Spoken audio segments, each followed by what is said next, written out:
Welcome back साथियों। आज हम 1919 के मॉन्टेस्क्यू चेम्सफोर्ड एक्ट के बारे में और 1935 के भारत शासन अधिनियम के बारे में चर्चा करेंगे।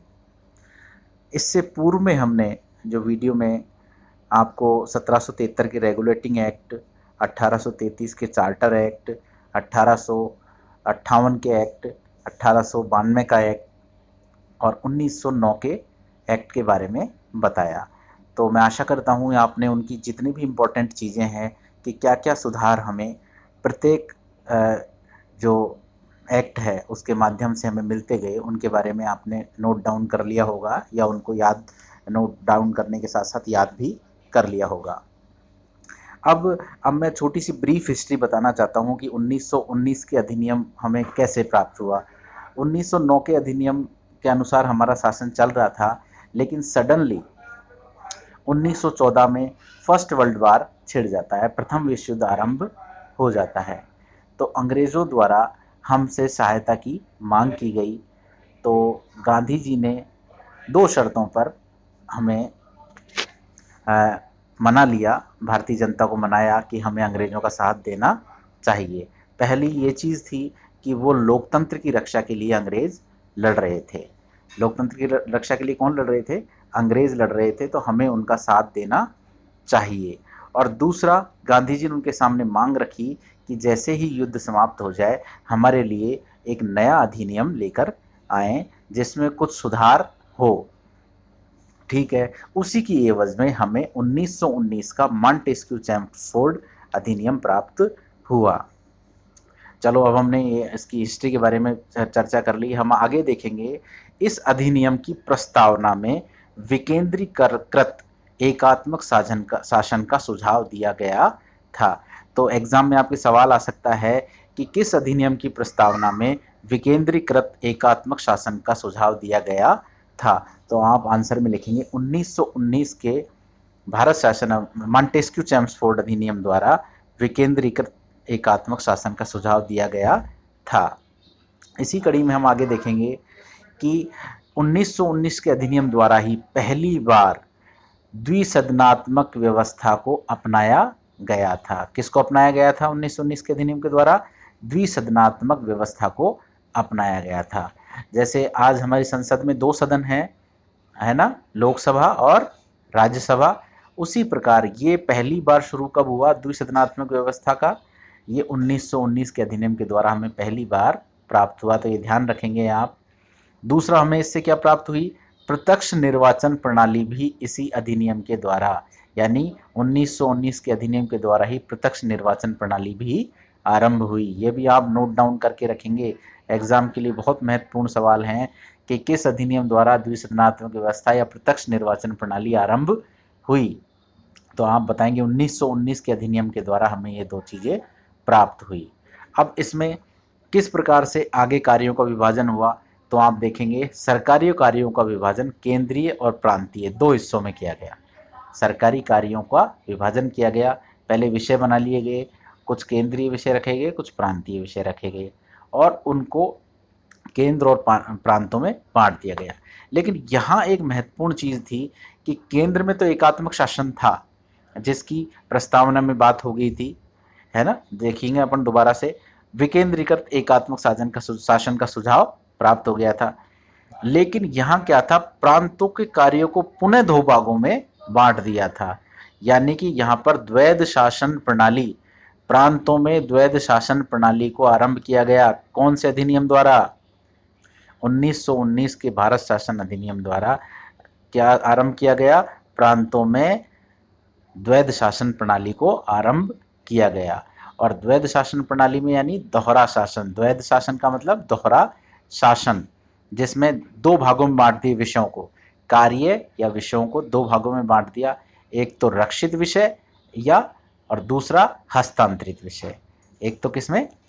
संरक्षित विषय या रक्षित विषय, जो भी आप समझ सकें, रक्षित विषय और दूसरा हस्तांतरित विषय। हस्तांतरित विषय कौन से थे? हस्तांतरित विषयों का शासन राज्यपाल उन मंत्रियों के परामर्श से कर सकते थे जो विधानमंडल के प्रति उत्तरदायी होते थे, यानी कि जो गैर सरकारी सदस्य नहीं होते थे, जिनकी पूर्ण जवाबदेहिता विधानमंडल के प्रति होती थी, उन्हीं के साथ राज्यपाल हस्तांतरित विषयों के बारे में चर्चा कर सकते थे और उनके कानून बना सकते थे। दूसरे थे रक्षित विषय। रक्षित विषयों में शासन राज्यपाल उन परामर्शदाताओं की सहायता से करते थे कि जो विधानमंडल के प्रति उत्तरदायी नहीं थे। यानी कि आप समझ जाएंगे कि प्रांतों में द्वैध शासन प्रणाली कब आरंभ की गई? 1919 के मॉन्टेस्क्यू चेम्सफोर्ड अधिनियम द्वारा। और इन द्वैध शासन प्रणाली में दो विषय बना दिए गए, विषयों को भी दो भागों में बांट दिया गया, एक तो हस्तांतरित विषय, दूसरा संरक्षित या रक्षित विषय। और हस्तांतरित विषयों पर कानून कौन बना सकता था? राज्यपाल और उसके वे मंत्री जो विधानमंडल के प्रति उत्तरदायी होते थे। और रक्षित विषयों को पर शासन या कानून कौन बना सकता था? राज्यपाल उन परामर्शदाताओं की सहायता से जो विधानमंडल के प्रति उत्तरदायी नहीं थे। अतः प्रांतों में दोहरा शासन लागू हुआ। तो ये आप ध्यान रखेंगे, प्रांतों में दोहरा शासन 1919 के अधिनियम द्वारा हमें मिला। इसमें सीमित मताधिकार तथा सांप्रदायिक निर्वाचक मंडल की स्थापना की गई। ये भी आप ध्यान रखेंगे कि सीमित मताधिकार का प्रयोग कब हुआ? 1919 के अधिनियम द्वारा। और सांप्रदायिक निर्वाचक मंडल की स्थापना की गई। और केंद्र में क्या हुआ? मैंने आपको पहले ही ऊपर बताया था कि 1919 के एक्ट द्वारा पहली बार द्विसदनात्मक व्यवस्थापिका को अपनाया गया था। तो वो द्विसदनीय विधानमंडल में क्या क्या थे? राज्य परिषद और केंद्रीय विधान सभा। उनके नाम क्या थे? राज्य परिषद और केंद्रीय विधान सभा। राज्य परिषद में 60 सदस्य होते थे, जिसमें 33 निर्वाचित और 27 मनोनीत। तो राज्य परिषद, केंद्र में दो सदनीय व्यवस्था हो गई, एक का नाम रखा राज्य परिषद, दूसरा का रखा केंद्रीय विधान सभा। तो राज्य परिषद में 60 सदस्य थे, 60 सदस्यों में से 33 निर्वाचित और 27 मनोनीत सदस्य होते थे। फिर दूसरी केंद्रीय विधानसभा। केंद्रीय विधानसभा में 145 सदस्य होते थे, जिसमें से 104 तो निर्वाचित होते थे और 41 मनोनीत होते थे। ये आप ध्यान रखेंगे, इंपॉर्टेंट है, पूछा जाए या फिर जब आपको डिस्क्राइब करने का मौका मिले तो आप इसको ध्यान रखेंगे जरूर। फिर अगला है, केंद्रीय विधानमंडल के पारित विधेयक पर अंतिम निर्णय किसका होता था? गवर्नर जनरल का होता था। यानी केंद्रीय विधानसभा में जो 145 सदस्य थे, अगर वो किसी कानून पर बहस करके उसको विधेयक पारित भी कर दें, लेकिन उस पर जब तक गवर्नर जनरल के हस्ताक्षर नहीं हो जाएंगे तब तक वो कानून का रूप नहीं ले सकता। यह आप ध्यान रखेंगे, यानी कि गवर्नर जनरल ही उसमें अंतिम निर्णय करने वाला होता था। बजट खर्च के केवल 1/3 भाग पर सदस्य मतदान कर सकते थे। बजट से जो खर्चा होता था उसके केवल 1/3 हिस्से पर कौन बहस कर सकते थे? मतदान और बहस सदस्य कर सकते थे, जिस पर भी किसका हस्तक्षेप था? गवर्नर जनरल का। आगे देखेंगे, जो कार्यकारी परिषद थी, भारत मंत्री की जो कार्यकारी परिषद थी, मंत्री के प्रति उत्तरदायी थी। कार्यकारी परिषद किसके प्रति उत्तरदायी थी? भारत मंत्री के प्रति उत्तरदायी थी। इसके 6 सदस्य थे, 3 भारतीय होने चाहिए थे और जो किसके समकक्ष हों? उच्च न्यायालय के वकील परिषद के सदस्य बनने की योग्यता रखने वाले व्यक्ति होने चाहिए थे। जो 6 सदस्य थे वो किसके समकक्ष होने चाहिए थे? उच्च न्यायालय के वकील परिषद का सदस्य बनने की योग्यता रखने वाले होने चाहिए थे। इसके बाद दौर बदलाव आया और हमारा शासन 1935 में पुनः बदला। अब देखो, आज का जो भारतीय कॉन्स्टिट्यूशन है उसका बहुत बड़ा पार्ट, लगभग 60% पार्ट 1935 के अधिनियम का हूबहू भाग है। यानी 1935 का अधिनियम बहुत इंपॉर्टेंट है। 1935 के अधिनियम से बहुत सारे सवाल भी बनते हैं, छोटे सवाल भी बनते हैं, बड़े सवाल भी बनते हैं। तो इसको आप बहुत आराम से देखेंगे 1935 के अधिनियम को, क्योंकि इसका लगभग 60% भाग आज भी हमारे संविधान का हिस्सा है। ठीक है, अब सबसे पहले हम चर्चा करते हैं 1935 के अधिनियम की। तो इसमें कितने अनुच्छेद थे? 321 अनुच्छेद थे। और अनुसूचियां कितनी थी? 10 अनुसूचियां थी। तो आप ध्यान रखेंगे 1935 के अधिनियम में 321 तो अनुच्छेद थे और 10 अनुसूचियां थी। और भारत में पहली बार संघीय शासन प्रणाली आरंभ हुई। भारत में पहली बार 1935 के अधिनियम द्वारा संघीय शासन प्रणाली आरंभ हुई, ये आप ध्यान रखेंगे। अब विषयों का भी बंटवारा पूरी तरह स्पष्ट रूप से हो चुका था। जैसे संघ सूची में 59 विषय थे, 59 विषय थे, और राज्य सूची में 54 विषय थे, और संवर्ती सूची में 36 विषय थे। ये भी आप ध्यान रखेंगे, आपसे एग्जाम में पूछ लिया जाए 1935 के अधिनियम में संघ सूची और राज्य सूची में कितने विषय उल्लेखित थे, तो हम बताएंगे 59 और 54, और संवर्ती सूची में 36 विषय थे। अब संवर्ती सूची वो होती थी जिसपे संघ और राज्य दोनों कानून बना सकते थे, लेकिन अगर राज्य और संघ के कानून में कहीं भी दोनों में टकराव हो जाता है तो संघ सूची का संघ द्वारा बनाया गया कानून ही मान्य होगा।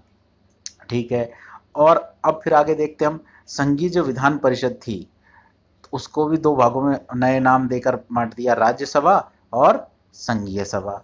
जो सेंट्रल गवर्नमेंट थी उसको भी दो भागों में बांट दिया था, क्योंकि द्विसदनात्मक व्यवस्था भी आरंभ हो गई थी 1919 के अधिनियम द्वारा, और उसमें दो नाम क्या क्या दे दिए, राज्यसभा और संघीय सभा।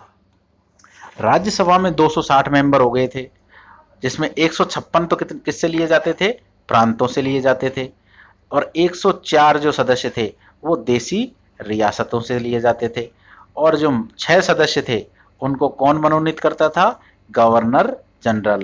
तो आपसे पूछा जाए सवाल, 1935 के अधिनियम द्वारा राज्यसभा में गवर्नर जनरल कितने सदस्य मनोनीत कर सकता है, तो आप आंसर देंगे 6 सदस्य। या फिर पूछा जाए 1935 के अधिनियम में राज्यसभा में कितने सदस्य थे, तो टोटल सदस्य आप बताएंगे 260। पूछा जाए प्रांतों से कितने लिए जाते थे, आप बताएंगे 156। देसी रियासतों से कितने लिए जाते थे, आप बताएंगे 104। तो इस प्रकार से आप सभी चीजों को क्रम वाइज समझते जाएं। अब नोट डाल के कुछ लिखा हुआ है, देखो, रियासतों का प्रतिनिधित्व जनसंख्या के आधार पर न होकर उनकी महत्वता और सापेक्षिक स्थिति पर निर्भर था। यानी कि कोई रियासत जनसंख्या रूप में बड़ी हो सकती है, लेकिन उससे सदस्य ज्यादा लिए जाएं ये आवश्यक नहीं था। उसकी महत्वता या उसकी सापेक्षिकता, यानी कि वो कितना महत्व रखती है कोई देशी रियासत अंग्रेजों के लिए, हमारे लिए नहीं, अंग्रेजों के लिए कितना महत्व रखती है, उसी हिसाब से उनको किसमें, राज्यसभा में स्थान दिए जाते थे कि उसके उनके 2 सदस्य लेने हैं या 4 सदस्य लेने हैं। तो ये बड़ा अच्छा सवाल बन सकता है एग्जाम के हिसाब से कि राज्यसभा में जो देशी रियासत है उनका प्रतिनिधित्व किस आधार पर होता था, जनसंख्या के आधार पर, उनकी महत्वता के आधार पर, उनके उनकी सैन्य बल के आधार पर, ऐसे 4 पॉइंट दिए जा सकते हैं। तो आपको ध्यान रखना है उनकी महत्वता या सापेक्षिक स्थिति के आधार पर उनका प्रतिनिधित्व होता था। इससे आगे हम देखेंगे संघीय सभा, जो दूसरा सदन था उसका नाम था संघीय सभा। संघीय सभा में कितने सदस्य होते थे, 375 सदस्य होते थे। उनका चयन कितने वर्ष के लिए होता था, 5 वर्ष के लिए होता था। अब इसमें से क्या होता था, संघीय सभा में जो 250 सदस्य हैं वो तो प्रांतों से लिए जाते थे, और 125 देसी रियासतों से लिए जाते थे, है ना। अब इसके बाद देखेंगे संघीय विधानमंडल संघ तथा संवर्ती सूची पर कानून बनाता था। अब जो जो अपना संघीय विधान मंडल है वो किस पे कानून बनाता था, संघ सूची पर और संवर्ती सूची पर कानून बनाता था। तो विशेष स्थिति में प्रांतीय विशेष विषय पर भी कानून बना लेता था। धन विधेयक प्रारंभ संघीय सभा से होता था, ये ध्यान रखेंगे आप।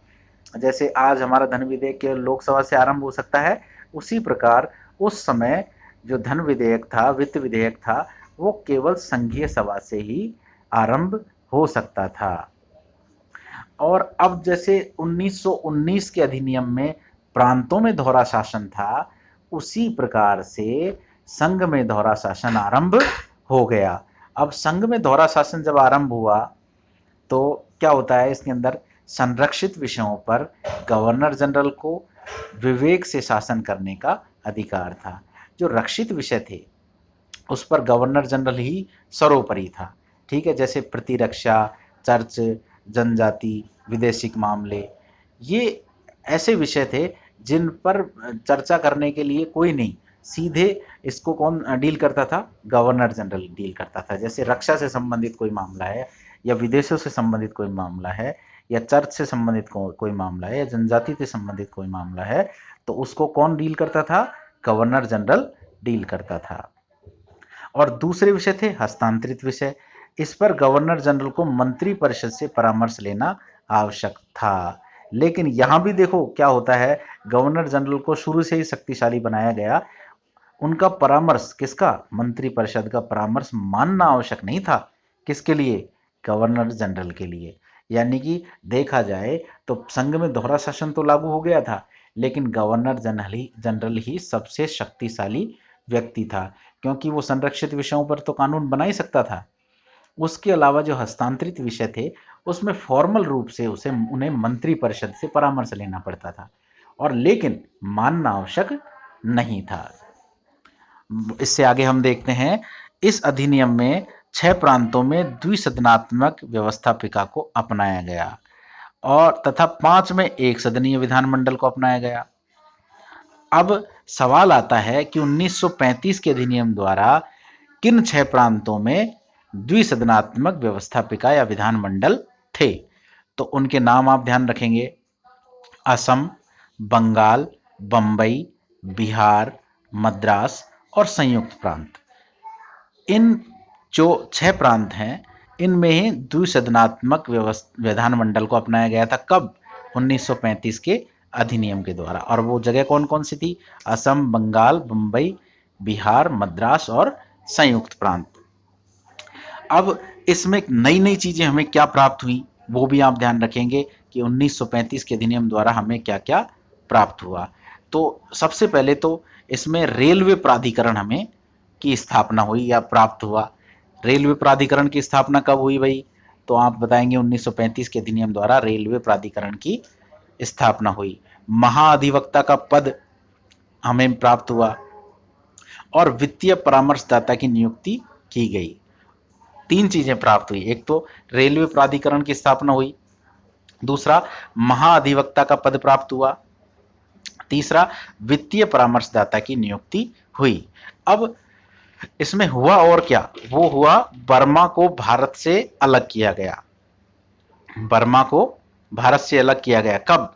1935 के अधिनियम द्वारा बर्मा को भारत से अलग किया गया और भारत परिषद का विघटन किया गया। ये दो भी इंपॉर्टेंट चीजें हैं, आपको ध्यान रखनी है। 1935 के अधिनियम द्वारा भारत परिषद का विघटन हुआ और बर्मा को भारत से अलग किया गया। तो मैं नहीं समझता कि इसके अलावा 1935 के अधिनियम में कोई गूढ़ बातें हैं। और अब इनके बारे में, जैसे 1909 के अधिनियम, 1919 का अधिनियम और 1935 के अधिनियम, आपकी एग्जाम्स में मैक्सिमम बड़ा सवाल इन 3 अधिनियमों से आता है। तो आपको एक बार तो इनके अंदर से आपको मैंने समझा दिया कि कैसे कैसे ये काम करते थे, इनमें क्या चीजें हमें प्राप्त हुई, क्या था, कैसे था। ठीक है, अब इनकी जो विशेषताएं हैं उनके लिए मैं अलग से आपको टॉपिक बनाऊंगा, जिसमें एक दिन हम 1919 के अधिनियम की विशेषताओं की बात करेंगे, एक दिन हम 1935 की करेंगे, एक दिन 1909 की करेंगे, जिससे आपको ये तीनों जो महत्वपूर्ण आपके एक्ट हैं, अधिनियम हैं, इनके बारे में पूर्ण समझ विकसित हो जाएगी। धन्यवाद। शुभ रात्रि।